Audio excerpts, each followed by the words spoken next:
చూడుట కన్నుల ధర్మం, వినుట చెవుల ధర్మం, నడుచుట కాళ్ళ ధర్మం. తనను తాను తెలుసుకోవుటే జీవన ధర్మం.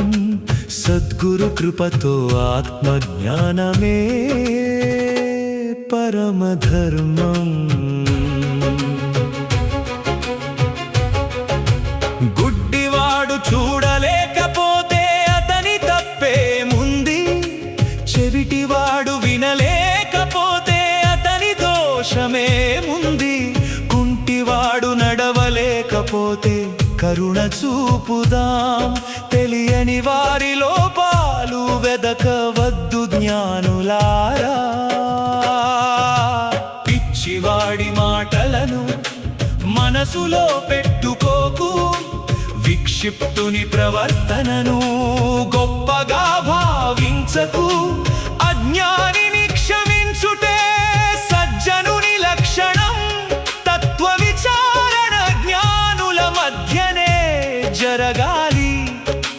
లోకమంతా తెలుసుకోవడం సులభమే అయినా తనను తాను తెలుసుకోవడం అత్యంత కష్టం. నేనెవరు అనే ప్రశ్న హృదయంలో ఉదయించినప్పుడు సద్గురువే సత్య మార్గాన్ని చూపుతాడు. గురువును ఆశ్రయించిన వేళ అహంకారం కరిగిపోవాలి. కావాలి వద్దు అనే భావాలన్నీ తొలగిపోవాలి. శబ్ద విషయాసక్తిని విడిచినప్పుడు సాత్విక చింతన వెలుగుతుంది. తనలో తాను లోతుగా ధ్యానించినప్పుడు చిన్మయ పరమానంద స్వరూపం ప్రత్యక్షమవుతుంది. సోహం మహావాక్య సత్యాన్ని అనుభవించి తానే పరమాత్మనని గ్రహించును.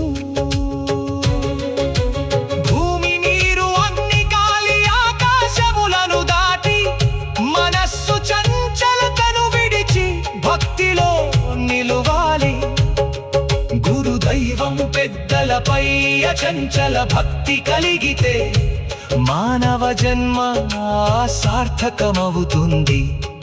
పరమాత్మ అనంతుడు, అపార స్వరూపుడు. భక్తుడు మాత్రం పరిమితిలో జీవించును. స్వరూపం ఒక్కటే అయినా వ్యాప్తిలో భేదముంది. గురు కృపతో ఆ భేదము లయమవుతుంది. చూడుట కన్నుల ధర్మం, వినుట చెవుల ధర్మం, నడుచుట కాళ్ళ ధర్మం. తనను తాను తెలుసుకొని శివునితో ఏకమైతే జనన మరణ బంధమంతా తొలగిపోవును. అవధూత రంగలింగ